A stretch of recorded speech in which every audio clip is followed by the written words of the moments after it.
家好，我是同综合医院泌尿科温伟俊医师。在泌尿科的手术里面，很多是需要腹腔镜来完成的。那腹腔镜的缺点就是它的器械会有角度上的限制，因此手术难度会提高。那要在有限的时间、有限的空间完成手术，风险也会相对提高。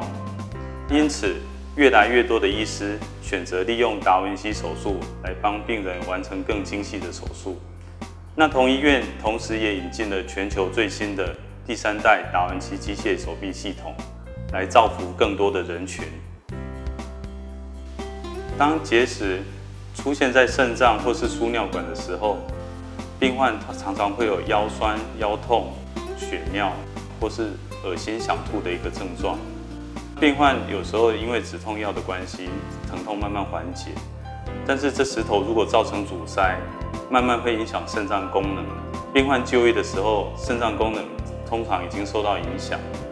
那结石的处理原则就是要尽早处理，解决阻塞的问题，才能把握治疗的黄金时机。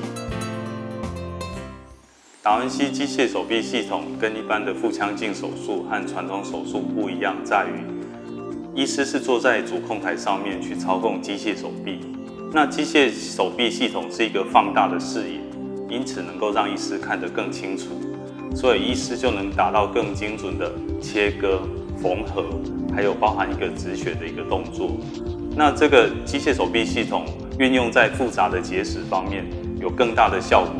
包含能够精准的移除结石，并且做成一个很好的一个缝合，避免尿液的外漏，是一个病人很好的一个选择方式。相较于传统的取石手术，需要在腹部一个大伤口才能把石头拿出来，那达文西手术它只要透过4到5个小洞，就能够把石头精准的取出。那它包含石头取出跟精准的缝合输尿管，因此它的出血量少，伤口小，病人复原快，一般隔天下床进食都没有问题。那也就是病人在3到5天后就能够顺利出院。值得一提的是，达文西取石手术之后，我们需要放置一个输尿管导管，以确保输尿管的畅通，减少术后的并发症。那输尿管导管放置后，这个切口需要缝合，达文西手臂能够达到精密的缝合的一个结果。这是传统手术及腹腔镜手术比较难以达成的一个步骤。现代人生活忙碌，喝水的机会变少，那加上夏天天气炎热，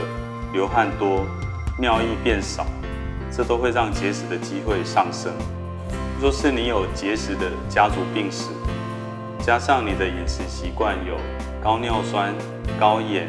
高蛋白质的饮食的话，这代表你的结石机会会比一般人来得高。那预防结石的方法不外乎多喝水，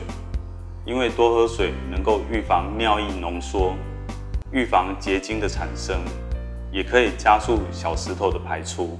避免变成一个大石头。